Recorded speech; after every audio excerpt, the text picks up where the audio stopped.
बिस्मिल्लाहिर्रहमानिर्रहीम। अस्सलाम वालेकुम नाज़रीन, तमाम दोस्त अहबाब को farming and business ideas YouTube channel में खुशामदीद। दोस्तों, इस वक्त मैं मौजूद हूँ शहर सियालकोट के एक छोटे से डेयरी फार्म पर। इस डेयरी फार्म में 35 के करीब बफलोज हैं। तो आज की ये वीडियो डेयरी फार्मिंग के हवाले से है। इस फार्म के जो ओनर हैं उनसे मालूम किया जाएगा कि शहर में उन्होंने जानवर रखे हुए हैं तो उनको किसी किस्म का कोई मसला तो नहीं। इसके अलावा इनके शेड के बारे में पूछा जाएगा, इसकी कीमत मालूम की जाएगी, जानवरों की डेली की रूटीन पूछी जाएगी, इन जानवरों के लिए कितने मुलाजम रखे हुए हैं, इसके अलावा रोज़ाना इन पर कितना खर्चा आता है और सबसे अहम सवाल कि इनका प्रॉफिट कितना होता है, ये सब मालूम किया जाएगा। तो आपसे गुजारिश है कि वीडियो को मुकम्मल लाजमी देखें, लाइक करें, शेयर करें, कमेंट करें और मज़ीद वीडियोस देखने के लिए चैनल को सब्सक्राइब कर लें और घंटी के बटन को लाजमी दबा दें। तो नाजरीन, इस फार्म का जो ओवरऑल व्यू है वो मैं आपको इस इंटरव्यू के दौरान ही दिखाऊंगा ताकि आपका वक्त ज़ाया ना हो। तो चलिए स्टार्ट करते हैं आज का अपना ये इंटरव्यू। अस्सलाम वालेकुम। वालेकुम सलाम। अंकल जी, आपका नाम? मोहम्मद अमजद। अच्छा सर, थोड़े कोल किन्ने जानवर ने? 35 के हैं। ये केड़े केड़े ने? मज्झां ही ने? 2 गाइयां ने, बकाया मैयां ने। अच्छा सर, ਇਹ ਦੱਸਿਓ ਕਿ ਤੁਹਾਡੇ ਕੋਲ ਜਿਹੜੇ 35 ਜਾਨਵਰ ਨੇ ਇਹਨਾਂ ਚੋਂ ਕਿੰਨੇ ਦੁੱਧ ਦਿੰਦੇ ਨੇ ਤੇ ਕਿੰਨੇ ਦੁੱਧ ਨਹੀਂ ਦਿੰਦੇ?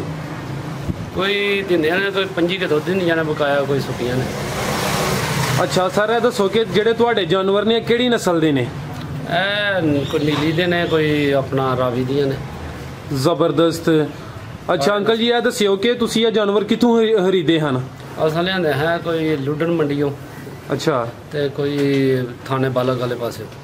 ਅੱਛਾ ਅੱਛਾ ਸਰ, ਇਹ ਦੱਸੋ ਕਿ ਅਗਰ ਕੋਈ ਨਵਾਂ ਬੰਦਾ ਜਾਨਵਰ ਖਰੀਦਦਾ ਹੈ तो ਕਿਹੜੀਆਂ ਚੀਜ਼ਾਂ ਨੂੰ ਮੱਦੇਨਜ਼ਰ ਰੱਖੇ? ਤੁਸੀਂ ਕੀ ਮਸ਼ਵਰਾ ਦਿਓ ਤੇ ਕਿਹੜੀਆਂ ਚੀਜ਼ਾਂ ਨੂੰ ਮੱਦੇਨਜ਼ਰ ਰੱਖਿਓ ਜਾਨਵਰ ਖਰੀਦਦੇ? मैं जिस डंगर सोना कुंडा हो दे ਅੱਛਾ ते दुध शुद्ध ठीक थन मुठ होन ते अपना कोई दुध शुद्ध चंगा बना बनया होए। ਜ਼ਬਰਦਸਤ। ਅੱਛਾ ਸਰ, ਇਹ ਦੱਸੋ ਕਿ ਤੁਸੀਂ ਇਹ ਜਾਨਵਰ ਰੱਖੇ ਨੇ ਸ਼ਹਿਰ ਦੇ ਏਰੀਏ ਵਿੱਚ, ਜ਼ਿਆਦਾ ਲੋਕਾਂ ਪਿੰਡਾਂ ਵਿੱਚ ਰੱਖੇ ਹੁੰਦੇ ਨੇ। ਇਹ ਮੇਰੇ ਖਿਆਲ ਨਾਲ ਮੇਰੀ ਪਹਿਲੀ ਵੀਡੀਓ ਹੈ ਕਿ ਜਿਹੜੀ ਸ਼ਹਿਰ ਵਿੱਚ ਮੱਝਾਂ ਦੀ, ਬਲਕਿ ਇੱਕ ਇਸ ਤੋਂ ਪਹਿਲੇ ਵੀ ਆਹੀ। ਤੁਸੀਂ ਇਹ ਦੱਸੋ ਕਿ ਤੁਹਾਨੂੰ ਸ਼ਹਿਰ ਵਿੱਚ ਕੋਈ ਪਰੇਸ਼ਾਨੀ ਤੇ ਨਹੀਂ ਹੁੰਦੀ ਜਾਨਵਰ ਰੱਖਣ ਵਾਸਤੇ? जानवर रखने वास्ते परेशानी तो है ना, पट्ठा चिट्ठा मुलदा सारा कुछ। ਅੱਛਾ, ਪੱਠੇ ਸਾਰੇ ਮੁੱਲਦੇ ਨੇ ਤੁਹਾਡੇ? हाँ जी। ਠੀਕ ਹੋ ਗਿਆ। ਇਹ ਜਿਹੜੇ ਤੁਹਾਡੇ 35 ਜਾਨਵਰ ਨੇ ਇਹਨਾਂ ਵਾਸਤੇ ਜਿਹੜਾ ਤੁਸੀਂ ਸਬਜ਼ ਚਾਰਾ ਹੈ ਉਹ ਕਿੰਨੇ ਕਿੱਲਿਆਂ ਤੇ ਕਾਸ਼ਤ ਕੀਤਾ ਹੈ? ਅਸੀਂ ਏਕੜ ਲੈਨੇ ਆ ਆਪਣਾ 6000 ਤੋਂ ਕਨਾਲ ਦਿੰਦੇ ਨੇ। ਅੱਛਾ, ਤੇ ਏਕੜ ਦਾ ਹਿਸਾਬ ਕਰ ਲਓ ਜਿੰਨੇ ਆਪਣਾ ਬੰਦੇ ਨੇ 8000 ਦਾ ਕਿਲਾ। ਬਈ 48000 ਤੋਂ ਤੁਹਾਨੂੰ ਸਬਜ਼ ਚਾਰਾ ਪੈਂਦਾ ਹੈ? ਹਾਂਜੀ ਕਿਲਾ। ਨਹੀਂ, ਤੁਸੀਂ ਮੁੱਲ ਲੈ ਰਹੇ ਹੋ ਕਿ ਆਪੀ ਕਾਸ਼ਤ ਕਰਦੇ ਹੋ ਬਈ ਠੇਕੇ ਤੇ ਲੈ ਕੇ ਜਗ੍ਹਾ? ਅਸਾਂ ਮੁੱਲ ਹੀ ਲੈ ਰਹੇ ਆ। ਅੱਛਾ, ਤੇ ਇਹ ਜਿਹੜੇ ਤੁਹਾਡੇ 35 ਜਾਨਵਰ ਨੇ ਜੀ, ਇਹ ਰੋਜ਼ਾਨਾ ਦਾ ਕਿੰਨਾ ਚਾਰਾ ਖਾਈ ਜਾਂਦੇ ਨੇ? ਸਬਜ਼ ਚਾਰਾ ਸਭ ਚਾਰਾ ਕੋਈ ਖਾਈ ਜਾਂਦੇ 35 ਕੇ ਮਨ। 35 ਮਣ? ਜੀ। ਅੱਛਾ ਸਰ, ਇਹ ਦੱਸੋ ਕਿ ਤੁਹਾਡੇ ਇਹ ਜਿਹੜੇ ਜਾਨਵਰ ਨੇ ਇਹਨਾਂ ਦੀ ਰੋਜ਼ਾਨਾ ਦੀ ਕੀ ਰੂਟੀਨ ਹੈ? ਸਵੇਰ ਇਹਨਾਂ ਨੂੰ ਕੀ ਖਵਾਉਂਦੇ ਹੋ, ਦੁਪਹਿਰੀ, ਸ਼ਾਮੀ? ਜ਼ਰਾ ਥੋੜਾ ਤਰਤੀਬ ਨਾਲ ਦੱਸਿਓ ਸਵੇਰ ਤੋਂ ਲੈ ਕੇ। ਅਸੀਂ ਪਾਉਂਦੇ ਆ ਨਾ ਇਹਨਾਂ ਨੂੰ ਵੰਡਾ, ਤੂੜੀ ਤੇ ਰੋਟੀਆਂ, ਕੋੜੀ ਖਾਲ ਤੇ ਕਰਾ। ਧਾਰ ਕੇ ਇਸ ਟਾਈਮ ਪਹਿਲੇ ਧਾਰ ਕੱਢਦੇ ਹੋ ਕਿ ਪਹਿਲੇ? ਨਹੀਂ, ਪਹਿਲਾਂ ਇਹ ਪਾਈਦਾ ਫਿਰ ਧਾਰਾਂ ਕੱਢੀ ਦੀਆਂ। ਅੱਛਾ, ਤੇ ਫਿਰ ਉਸ ਤੋਂ ਬਾਅਦ ਹਰਾ ਪੱਠਾ ਚਾਰਾ ਪਾਈਦਾ। ਅੱਛਾ, ਚਾਰਾ ਪਾ ਕੇ ਤੇ ਹੁਣ ਸ਼ਾਮ ਨੂੰ ਚਾਰਾ ਪਾਈਦਾ ਤੇ ਚਾਰੇ ਤੋਂ ਬਾਅਦ ਚੋਲੀ ਦੀਆਂ ਨੇ ਚੋਕਰ ਪਾ ਕੇ। ਅੱਛਾ, ਸਵੇਰ ਤੁਸੀਂ ਦੱਸਿਆ ਕਿ ਉਹ ਵੰਡਾ ਤੇ ਕਰਾ ਪਾਉਂਦੇ ਹੋ? ਆਹੋ ਜੀ, ਰੋਟੀਆਂ ਸੁੱਕੀਆਂ ਤੇ ਕੋੜੀ ਖਾਲ ਤੇ ਕਰਾ। ਅੱਛਾ, ਸੁੱਕੀਆਂ ਰੋਟੀਆਂ, ਕੋੜੀ ਖਾਲ ਤੇ ਕਰਾ ਆਪੇ ਕੇ। ਇਹ ਕਿੰਨੀ ਕਿੰਨੀ ਮਿਕਦਾਰ ਚ ਇੱਕ ਜਾਨਵਰ ਨੂੰ ਦਿੰਦੇ ਹੋ? ਅਸੀਂ ਕੋਈ 4-4 ਕਿਲੋ। ਜਿਹੜੇ ਦੁੱਧ ਦੇਣ ਵਾਲੇ ਨੇ ਕਿ ਜਿਹੜੇ ਦੁੱਧ ਨਹੀਂ ਦੇਣ ਵਾਲੇ? ਅੱਛਾ, ਤੇ ਬਸ ਇਹ ਜਿਹੜਾ ਵੰਡਾ ਹੈ ਇਹ ਸਵੇਰ ਦੇ ਟਾਈਮ ਦਿੰਦੇ ਹੋ, ਸ਼ਾਮੀ ਨਹੀਂ ਦਿੰਦੇ? ਹੈ ਸ਼ਾਮੀ ਵੀ ਦੇਈਦਾ, ਥੋੜਾ ਦੇਈਦਾ। ਸ਼ਾਮੀ ਕਿੰਨਾ ਦਿੰਦੇ ਹੋ? ਸ਼ਾਮੀ ਕੋਈ 2-2 ਕਿਲੋ ਦੇਈਦੀ।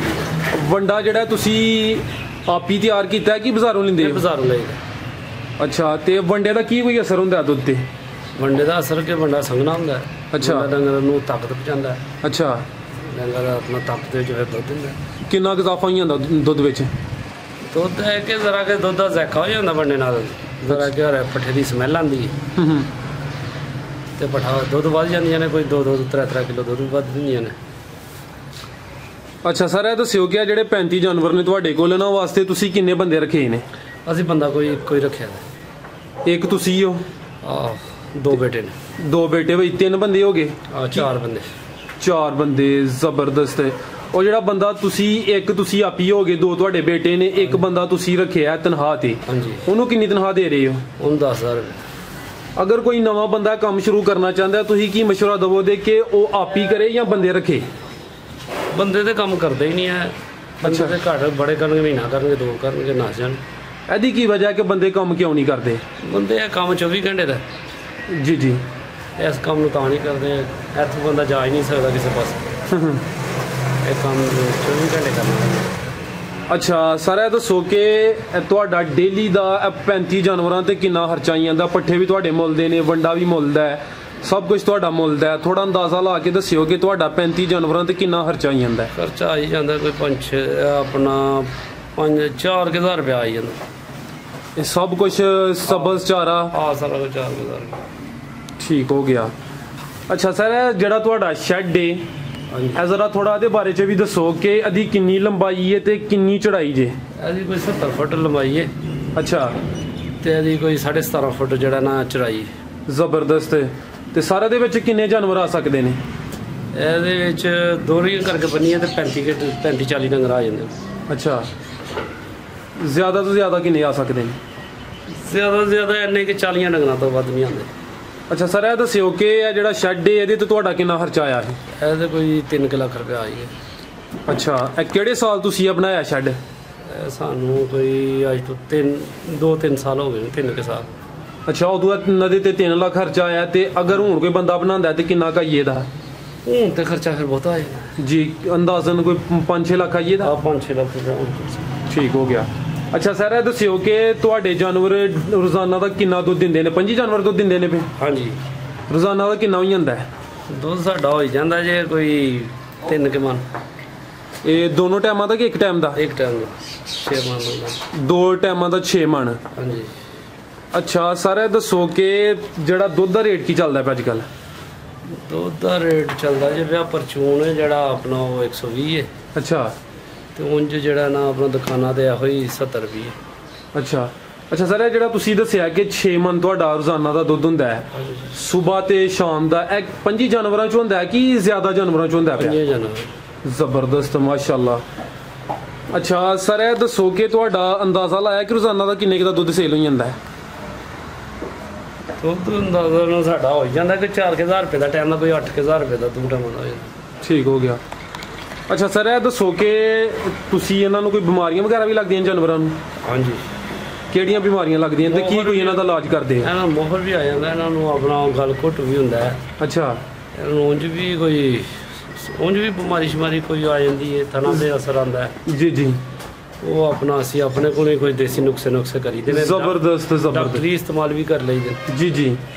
ਕੋਈ 5 ਗ੍ਰਾਮ ਦੇ ਟੀਕੇ ਲਾਈਦੇ ਨੇ। ਅੱਛਾ ਅੱਛਾ, ਬਸ ਐਵੇਂ। ਜ਼ਬਰਦਸਤ। ਅੱਛਾ ਸਾਰਾ ਕੁਝ ਦੱਸੋ ਨਾ, ਜਿਹੜੀ ਕੋਈ ਬਿਮਾਰੀ ਤੁਸੀਂ ਜਿਹੜਾ ਦੇਸੀ ਇਲਾਜ ਕਰਦੇ, ਕਿਉਂਕਿ ਉਹ ਜਿਹੜਾ ਡਾਕਟਰੀ ਇਲਾਜ ਹੈ ਉਹ ਕਹਿੰਦੇ ਨੇ ਕਿ ਬਾਜ਼ ਔਕਾਤ ਨੁਕਸਾਨਦੇਹ ਹੁੰਦਾ ਹੈ, ਦੇਸੀ ਇਲਾਜ ਠੀਕ ਹੁੰਦਾ। ਦੇਸੀ ਇਲਾਜ ਅਸੀਂ ਕੋਈ ਥੋਮ ਵੀ ਇਸਤੇਮਾਲ ਕਰਨੇ ਆ। ਇਹ ਕਿਹੜੀ ਬਿਮਾਰੀ ਵਾਸਤੇ ਕਰਦੇ ਆ? ਇਹ ਥਣਾ ਵਾਸਤੇ। ਅੱਛਾ, ਕਿੰਜ ਇਸਤੇਮਾਲ ਕਰਦੇ ਥੋੜਾ ਵੀ ਦੱਸਿਓ। ਥੋਮ ਤੇ ਹਲਦੀ। ਅੱਛਾ, ਉਹ ਕਿੰਜ ਜਿਹੜਾ ਤਰੀਕਾ ਇਸਤੇਮਾਲ ਥੋੜਾ ਦੱਸ ਦਿਓ। ਅਸੀਂ ਜਨਾਬ ਆਪਣਾ ਬਣਾਉਂਦੇ ਆ ਨਾ, ਪਾਣੀ ਪਾ ਕੇ ਨਾ ਅੱਧਾ ਕਿਲੋ ਥੋਮ ਲੈ ਕੇ ਜੀ, 1.5 ਕਿਲੋ ਪਾਣੀ ਪਾ ਕੇ, ਠੀਕ ਹੈ, ਉਹਦੇ ਵਿੱਚ ਬਾਅਦ ਵਿੱਚ ਗੋਕਾ ਦੁੱਧ ਲਾ ਕੇ ਦੇ ਦਈਦੇ ਨਹੀਂ। ਅੱਛਾ, ਖੀਰ ਜੀ ਬਣਾ ਕੇ। ਇਹ ਤੇ ਹੋ ਗਿਆ ਨਾ ਜੇ ਥਣਾ ਦਾ ਮਸਲਾ ਹੋਏ। ਇਸ ਤੋਂ ਇਲਾਵਾ ਹੋਰ ਕਿਹੜੀ ਇਸ ਪਰ ਅਸਾਂ ਦਿੰਦੇ ਆ ਆਪਣਾ ਗੰਢੇ, ਹਰੀਆਂ ਮਿਰਚਾਂ ਤੇ ਸਰੋਂ ਦਾ ਤੇਲ ਦੇਈਦਾ ਕੋਈ 4-5 ਦਿਨਾਂ ਬਾਅਦ। ਜ਼ਬਰਦਸਤ। ਇਹ ਕਿੰਨੀ ਮਿਕਦਾਰ ਚ ਸਰ ਦਿੰਦੇ ਹੋ? ਅਸੀਂ ਦਿੰਦੇ ਆ ਜੇ ਦਈਏ ਤੀਸਰੇ ਚੌਥੇ ਦਿਨ ਤੇ ਫਿਰ ਤੇ ਦੇਈਦਾ ਪਾ ਡੇਢ ਪਾ, ਨਹੀਂ ਕਿ ਅੱਧਾ ਕਿਲੋ ਦੇਈਦਾ ਜੇ 8 ਦਿਨਾਂ ਬਾਅਦ ਦੇਈਏ। ਅੱਛਾ, ਇਹ ਜਿਹੜੇ ਦੁੱਧ ਦੇਣ ਵਾਲੇ ਜਾਨਵਰ ਨੇ ਸਿਰਫ ਉਹਨਾਂ ਨੂੰ ਕਿ ਦੂਸਰਿਆਂ ਨੂੰ ਵੀ? ਨਹੀਂ, ਜਿਹੜੇ ਦੁੱਧ ਦੇਣ ਵਾਲੇ। ਤੇ ਇਹਦਾ ਕੀ ਫਾਇਦਾ ਸਰ? ਇਹਦਾ ਫਾਇਦਾ ਡੰਗਰ ਠੀਕ ਰਹਿੰਦਾ, ਦੁੱਧ ਵੱਧਦਾ। ਜ਼ਬਰਦਸਤ। ਡੰਗਰ ਸਿਹਤ ਵਿੱਚ ਰਹਿੰਦਾ। ਅੱਛਾ, ਜਦੋਂ ਇੱਕ ਮੱਝ ਸੂਣ ਵਾਲੀ ਹੁੰਦੀ ਉਹਨੂੰ ਸੂਣ ਤੋਂ ਪਹਿਲੇ ਕੋਈ ਘਿਓ ਜਾਂ ਤੇਲ ਵਗੈਰਾ ਵੀ ਦਿੰਦੇ ਹੋ? ਘਿਓ ਦੇਈਦਾ ਦੇਸੀ।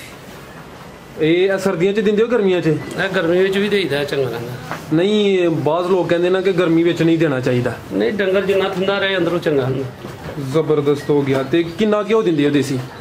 ਦੇਸੀ ਆ 1.5 ਕਿਲੋ ਦੇ ਦੀਦਾ, ਜਰਾ ਸੂਣ ਲੱਗਿਆ ਡੰਗਰ ਠੀਕ ਰਹਿੰਦਾ। ਜ਼ਬਰਦਸਤ। ਤੇ ਬਾਜ਼ ਹੁੰਦਾ ਨਾ ਕਿ ਜਦੋਂ ਇੱਕ ਜਾਨਵਰ ਸੂਈ ਜਾਂਦਾ ਉਹਨੂੰ ਅੱਟਾਂ ਦਾ ਮਸਲਾ ਹੁੰਦਾ ਹੈ ਜਾਂ ਕਿ ਉਹ ਸ਼ੁਰੂ 'ਚ ਦੁੱਧ ਘੱਟ ਦਿੰਦਾ। ਗਲਕੰਦ ਦੇਈਦੀ, ਗਲਕੰਦ ਦੇਈਦੀ ਹੈ ਆਪਣਾ, ਗੰਡੇ ਛੰਡੇ ਗਲਕੰਦ। ਉਹਦਾ ਕੀ ਤਰੀਕਾ ਕੋਈ? ਉਹਦਾ ਤਰੀਕਾ ਇਹ ਗਲਕਾਂਦੇ ਜੀ ਆਪਣਾ ਲਿਆ ਕੇ ਵਿੱਚ ਚੀਨੀ ਪਾ ਲਈ ਜਾਂ ਆਪਣਾ ਗੁੜ ਘੁੱਟ ਦੇ ਲਈ ਤੇ ਦੇ ਦੀ ਕਾਗਜ਼ 'ਚ ਪਾ ਕੇ। ਅੱਛਾ ਸਰ, ਹੁਣ ਮੋਟਾ ਦੱਸ ਦਿਓ ਕਿ ਤੁਹਾਨੂੰ ਇਹ ਜਿਹੜਾ 35 ਜਾਨਵਰ ਨੇ ਇਹਨਾਂ ਤੋਂ ਤੁਹਾਡਾ ਤਕਰੀਬਨ ਡੇਲੀ ਦਾ 4-5 ਹਜ਼ਾਰ ਖਰਚਾ ਹੈ ਤੇ ਤੁਹਾਨੂੰ ਰੋਜ਼ਾਨਾ ਦੀ ਕਿੰਨੀ ਕੁ ਬਚਤ ਹੋਈ ਜਾਂਦੀ ਹੈ? ਮਾਸ਼ਾਅੱਲਾ ਤੁਸੀਂ 3000 ਰੁਪਇਆ ਜ਼ਬਰਦਸਤ ਹੋ ਗਿਆ। ਅੱਛਾ ਸਰ, ਹੁਣ ਇਹ ਦੱਸੋ ਕਿ ਅਗਰ ਕੋਈ ਬੰਦਾ ਇਹ ਕੰਮ ਸ਼ੁਰੂ ਕਰਨਾ ਚਾਹੁੰਦਾ ਹੈ, ਇਹ ਮੱਝਾਂ ਰੱਖਣਾ ਚਾਹੁੰਦਾ ਹੈ, ਡੇਅਰੀ ਫਾਰਮਿੰਗ ਦਾ ਕੰਮ ਕਰਨਾ ਚਾਹੁੰਦਾ ਹੈ, ਤੁਸੀਂ ਆਪਣੇ ਤਜਰਬੇ ਦੀ ਬੁਨਿਆਦ ਤੇ ਉਹਨਾਂ ਨੂੰ ਕੀ ਮਸ਼ਵਰਾ ਦਿਓਗੇ? ਹਾਂ ਰੱਖ ਸਕੇ ਜੇ ਬੰਦੇ ਹੋਣ, ਕੰਮ ਬੰਦਾ ਆਪੇ ਕਰ ਸਕੇ ਤੇ ਫਿਰ ਕਾਮਯਾਬ ਹੈ ਜੀ। ਤੇ ਜੇ ਨਹੀਂ ਕਾਮਯਾਬ ਫਿਰ ਉਹ ਸੈਲਨ ਵਾਲਾ, ਕਈ ਬੰਦੇ ਸੈਲ ਜਿਹੜੇ ਆਪੇ ਨਹੀਂ ਕਰਦੇ ਉਹ ਸੈਲਨ ਬਣਾ ਲੈਂਦੇ ਨੇ, ਸੈਲਨ ਦਾ ਕੰਮ ਚਲਾਉਂਦੇ ਨੇ। ਫਿਰ ਹਰਾ ਪੱਠਾ ਨਹੀਂ ਉਹ ਪਾਉਂਦੇ, ਉਹ ਸੈਲਜ ਨਾਲ ਹੀ ਕੰਮ ਚਲਾਉਂਦੇ ਨੇ। ਜ਼ਬਰਦਸਤ ਹੋ ਗਿਆ। ਤੁਹਾਡੇ ਕਹਿਣ ਦਾ ਮਕਸਦ ਹੈ ਕਿ ਬੰਦੇ ਦਾ ਆਪਣਾ ਹੋਣਾ ਉੱਤੇ ਜ਼ਰੂਰੀ ਹੈ। ਇਸ ਤੋਂ ਇਲਾਵਾ ਹੋਰ ਕੋਈ ਮਸ਼ਵਰਾ? ਹੋਰ ਮਸ਼ਵਰਾ ਬੰਦੇ ਨਹੀਂ ਕੰਮ ਕਰਦੇ ਬੰਦੇ ਤੇ ਜੀ। ਤੇ ਸ਼ਹਿਰ ਵਿੱਚ ਕੋਈ ਮੁਸ਼ਕਿਲਾਤ? ਨਹੀਂ, ਕੋਈ ਮੁਸ਼ਕਿਲਾਤ ਨਹੀਂ, ਡੰਗਰ ਨੂੰ ਪੱਠਾ ਵੰਡਾ ਸਹੀ ਪਾਓ ਤੇ ਕੋਈ ਗੱਲ ਨਹੀਂ। ਜੀ ਸਰ, ਬਹੁਤ ਸ਼ੁਕਰੀਆ, ਤੁਸੀਂ ਬੜੀ ਕੀਮਤੀ ਤੇ ਅਹਿਮ ਮਾਲੂਮਾਤ ਦਿੱਤੀਆਂ ਨੇ। ਬਹੁਤ ਸ਼ੁਕਰੀਆ। ਅੱਲਾ ਹਾਫਿਜ਼।